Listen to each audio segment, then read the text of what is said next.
그런데 오늘 우리가 주목할 것은 이 중요하고 하나님이 임재하시는 이 중요한 것을 무엇으로 만들었냐 하는 거예요.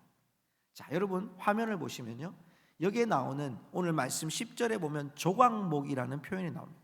이 조각목이 뭐냐면 시띠나무입니다. 시띠나무.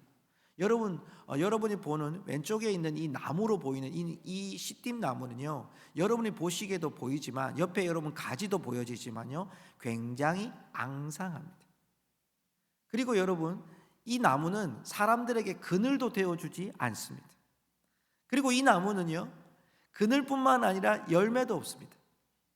광야에서 거친 광야, 낮에는 50도, 밤에는 영하의 날씨가 있는 이런 곳에서 자라는 나무고, 그 어려운 광야란 땅에서 물도 잘 없는 곳에서 나무가 자라는, 진짜 여러분 잡초 같은 이 어려운 거친 땅에서 어떻게 나무가 됐는지 모를 만큼 힘들게 살아온 나무예요. 그런데 사람한테 도움이 안 돼요. 그 뜨거운 태양 안에 그늘이 되어 주거나, 아니면 이렇게 나무를 자르면 물이 나온다거나, 아니면 사람한테 열매를 주는 나무가 아니에요. 그런데 이 시띠나무가요, 하나님께서 아까 여러분 말씀을 나누었던 여러분 성막의 기물이 되는 걸 보게 돼요. 이 성막의 분향단으로, 이 성막의 법궤로, 이 성막의 떡상으로, 이 조각목이라고는 볼품없는 나무가 여러분 하나님의 성전에 귀중한 재료가 되는 걸 보게 돼요. 그냥 여러분 말씀을 보면 그래요, 그 땅에 있는 나무가 이 조각목 시띠나무밖에 없으니까 쓰여졌지만, 하나님께서 이 나무, 아주 나무 조각 같은 거친 나무예요. 여러분 우리가 이 말씀들을 볼 때마다 느끼는 건 뭐냐면, 참 어쩌면 여러분 우리가 본 이 시띠나무는요, 우리 인생과 같은 거예요. 거친 인생을 살아오고, 슬픔과 연약한 인생을 살아가고, 병들고 무너지고 실패한 인생을 살아가고, 삶이 참 불편한 인생을 살아가는 우리의 모습을 시띠나무에 비하고 있는 거죠. 그런데 이 시띠나무가 여러분 하나님의 성전에 쓰임받는 제목이 되어지는 모습은 참으로 아름답습니다. 어떻게 하나님이 이렇게 성막을 세우는 일에 이런 시띠나무를, 정말 보잘것없는 나무를 사용했냐라는 거예요. 자, 여러분 이 성막 전체를 제가 이미지를 여러분 가져왔는데요, 여기에 보면 주위에 이런 테두리가 있어요. 흰색 천으로 테두리가 지어져 있고, 그 테두리와 테두리 사이에는 기둥이 있어요. 이 기둥도 무슨 나무로 지었을까요? 시띠나무로 지은 거죠.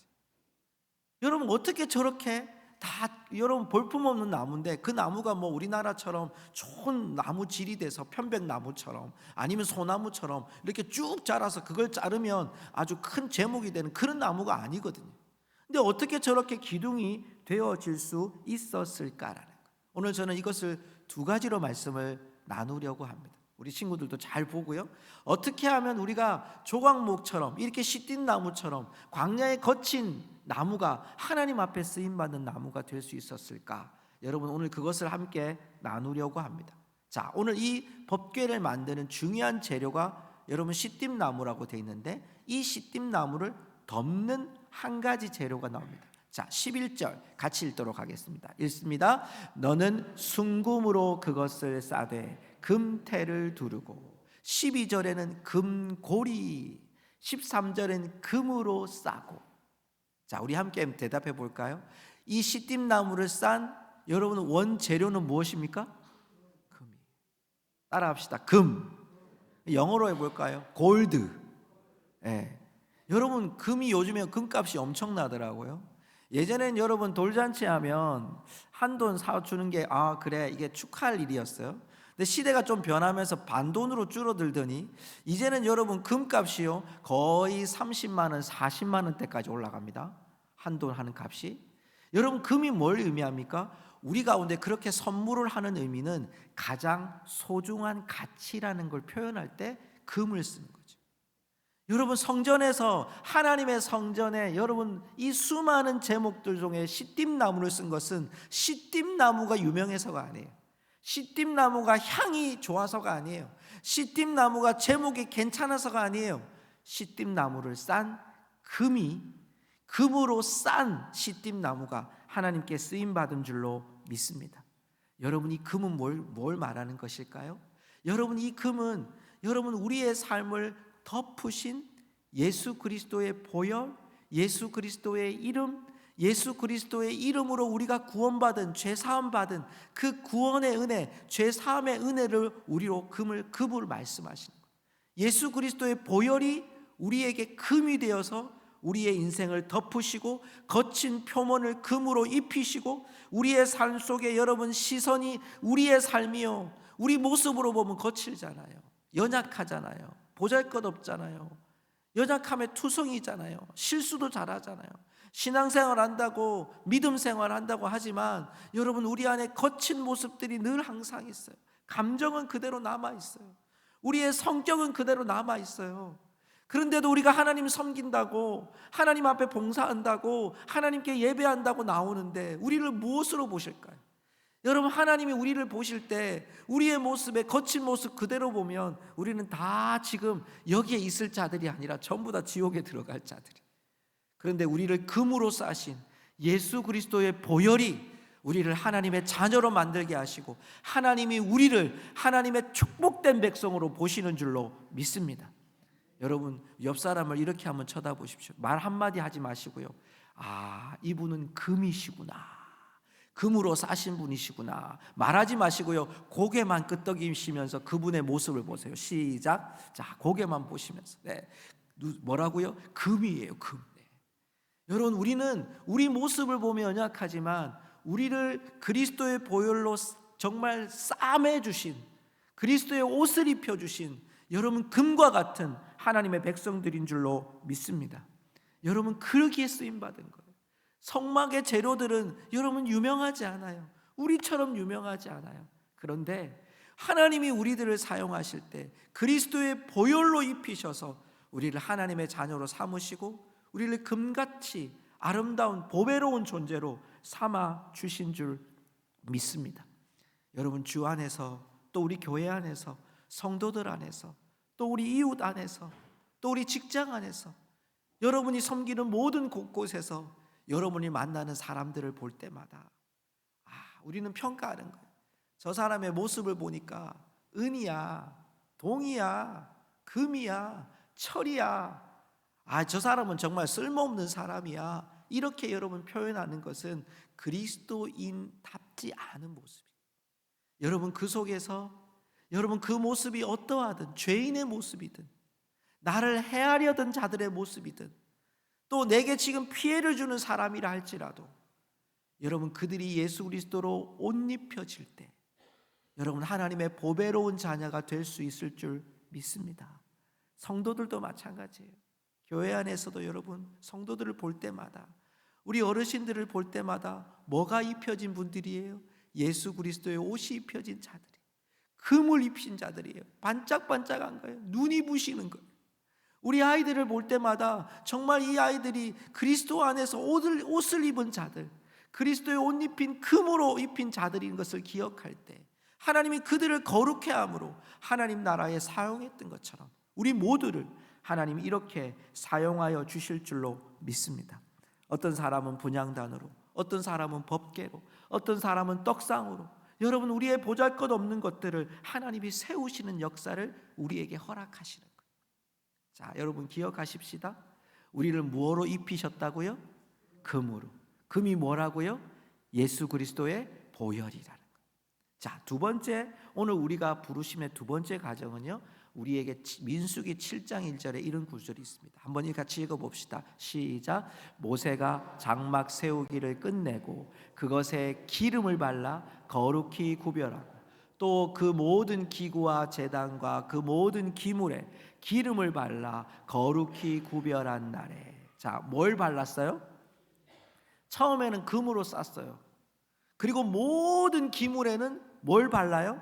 기름을 발랐어요. 기름을 바르는데 이 기름을 바르는 것을 이유는 뭘까요? 여러분, 제가 밑줄을 쭉 그었습니다. 한번 읽어볼까요? 거룩히 구별하고. 자, 어떻게 해요? 거룩히 구별하고. 기름을 바르는 이유는 거룩히 구별한다는 뜻은요, 하나님의 일에만 쓰임받기 위해서 구별된 나무가 되는. 시띠나무는 보잘것 없었어요. 조각목이에요. 정말 광야의 거친 나무일 뿐입니다. 그런데 하나님이 금으로 쌉니다. 그리스도의 보혈로 쌓아요. 그리고 하나님의 일에 쓰임 받게 하세요. 그리고 그 쓰임 받기 전에 기름을 발라주세요. 그래서 우리를 거룩히 구별하겠어요. 여러분, 제가 이 기름을 바르다는 얘기를 여러분과 함께 설명하기 위해서 여러분 최근에 사진을 하나 보여드릴게요. 네. 나오십니까? 네. 여러분, 우리가 작년 말에 우리 교회에 임직식이 있었습니다. 네. 우리 권사님들, 또 은퇴하는 권사님, 또 취임하는 권사님들의 사진을 하나 올렸습니다. 여러분, 일대에 우리 권사님들이나 또 지금 우리 앞에 계신 장로님들이나 또 우리 안수 집사님들에게는 안수 기도를 합니다. 이 안수라는 말이 뭐냐면 구별됐다는 거예요.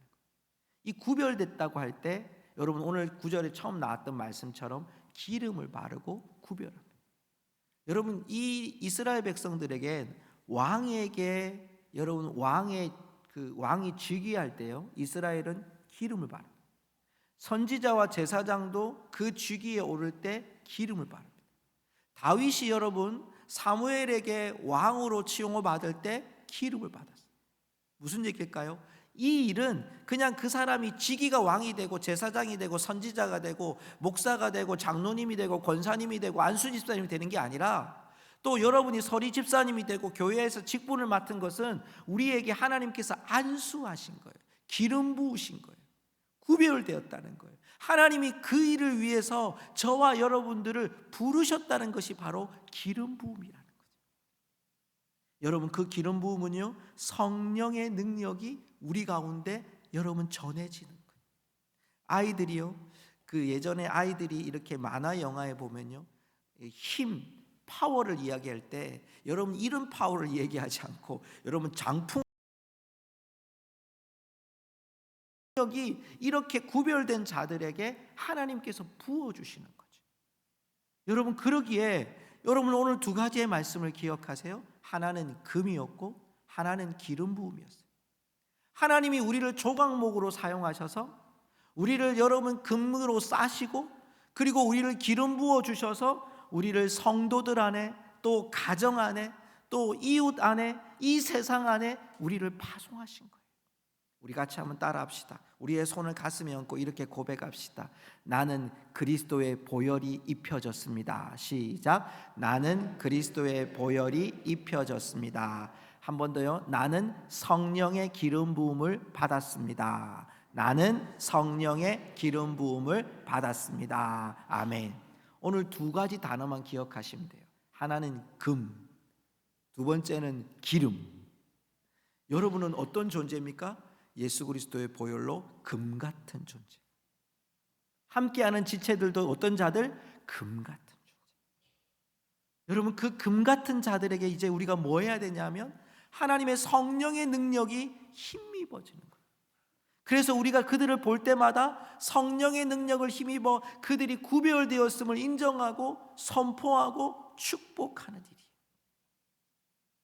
최근에 우리나라에 여러분 산불이 일어났어요.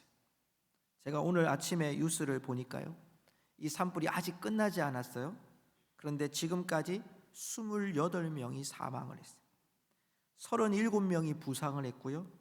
3만 8천 명, 저희 고성군 인구보다 훨씬 많은 인구가 이재민으로 발생했어요.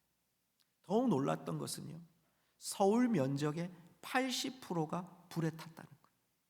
제가 어제 뉴스를 들어보니까요, 우리나라 국토의 4분의 1이 불을 탔다고 이렇게 합니다. 피해를 입었다는 거예요. 여러분, 정말 우리 가운데 제가 한 주간 동안 마음이 좀 무거웠습니다. 장로님들께 제가 전화드리면서 우리가 도울 방법이 뭘까요? 어떻게 하면 이 피해를 입은 자들에게 우리가 조금이라도 마음을 좀 표현할 수 있을까요? 제가 오늘 아침에 보니까 저희 교단 교회가 3교회가 불에 탔고요. 안동에 있는 교회만, 안동에 있는 기독교 총연합회가 확인한 교회만 7교회, 전 교단을 합해서 7교회가 불에 타는 거예요. 여러분, 우리는 알잖아요. 고성에 사신 분들은 너무 잘 알잖아요. 우리 고성 산불이 얼마나 힘겨웠던지. 여러분, 몇 날 며칠 타오르는 그 불을 우리는 경험했잖아요. 여러분, 이 안에서도 제가 지금 돕자고 설교하는 것이 아니고요, 여러분, 우리가 하나님께 금으로 입힘을 받은 자들이, 성령의 기름 부음을 받은 자들이, 이런 자들이 해야 될 일이 뭐냐면 금을 입혀주는 손길이 되고 기름을 발라주는 손길이 돼야 돼요. 성도들 안에 동일해요. 여러분, 주 안에서 만난 우리 어린아이부터 주바라기 어르신들까지 우리가 함께 금을 입혀주는 자들이 되고, 여러분, 기름을 발라주는 존재들이 돼야 돼요. 여러분, 우리 가정에서도 동일해요. 그들의 모습이 어떠하든지, 부부끼리, 또 부모와 자녀 안에서, 형제들 안에서, 여러분, 우리 직장 동료들 가운데서, 이웃 주민들 안에서 우리는 어떤 자들입니까?